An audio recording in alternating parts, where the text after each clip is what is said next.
আসসালামু আলাইকুম। Wifi connect হইতেছে না, ওয়াইফাই দিয়ে আপনি কোনো কিছু ব্যবহার করতে পারতেছেন না, সঠিক পাসওয়ার্ড দেওয়ার পরও আপনি ওয়াইফাই চালাতে পারতেছেন না। আপনার যদি এরকম সমস্যা হয়ে থাকে তাহলে আমার এই ভিডিওটা আপনি শেষ পর্যন্ত দেখুন।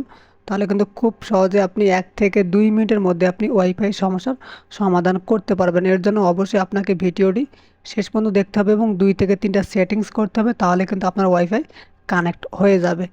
তো ওয়াইফাই যে কানেক্ট হইতেছে না এই সমস্যার সমাধান করার জন্য প্রথমে আপনি আপনার ফোনের সেটিংসে চলে আসবেন। দেখেন আমি আপনাদেরকে একটা সেটিংস দেখাবো, এটা করলে আপনার ওয়াইফাই কানেক্ট হয়ে যাবে। সেটিংসে আসার পর আপনি এখানে সার্চ করবেন রিসেট, RESET। রিসেট লেগে আপনাকে সার্চ করতে হবে, নাহলে কিন্তু আপনি আপনার সমস্যার সমাধান করতে পারবেন না, কারণ আমি আপনাকে একটা সেটিংসের মাধ্যমে কিন্তু সমস্যার সমাধান করিয়ে দেবো ইনশাল্লাহ। এর জন্য আপনাকে ভিডিওটি শেষ পর্যন্ত দেখতে হবে। এখানে দেখেন লেখা আছে রিসেট অপশন, জাস্ট আপনি রিসেট অপশনের উপর একটা ক্লিক করে দেবেন। ক্লিক করে দেওয়ার পর দেখেন রিসেট অপশন চলে আসবে, এখানে ক্লিক করবেন। ক্লিক করার পর এখানে দেখা লেখা আছে reset wifi mobile and Bluetooth, এখানে ক্লিক করবেন।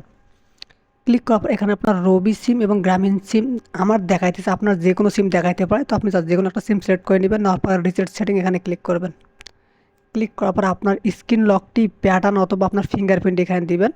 তারপর দেখেন লেখা আছে reset all network settings, you can't undo this action. Just নিচে দেখা লেখা আছে রিসেট সেটিং, এখানে জাস্ট রিসেট সেটিংয়ে ক্লিক করবেন। তাহলে আপনার নেটওয়ার্কটা রিসেট হয়ে যাবে এবং আপনার ওয়াইফাইটা খুব সহজে কানেক্ট হবে। দেখেন এখন যদি আমি আমার ওয়াইফাইয়ের পাসওয়ার্ড দিই, জাস্ট আমি আমার ওয়াইফাই চলে আসলাম। আসার পর আমি আমার ওয়াইফাইয়ের পাসওয়ার্ড দিতেছি, আপনারা দেখেন অবশ্যই পাবে ইনশাআল্লাহ। এখন আমি আমার ওয়াইফাইয়ের পাসওয়ার্ডটি দিলাম।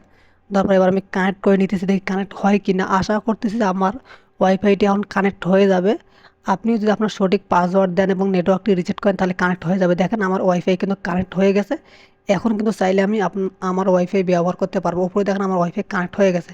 আশা করি আপনার সমস্যার সমাধান হয়ে গেছে। যদি ভিডিওটি ভালো লেগে থাকে তাহলে প্লিজ সাবস্ক্রাইব করে শেয়ার করে দেবেন। ধন্যবাদ সবাইকে।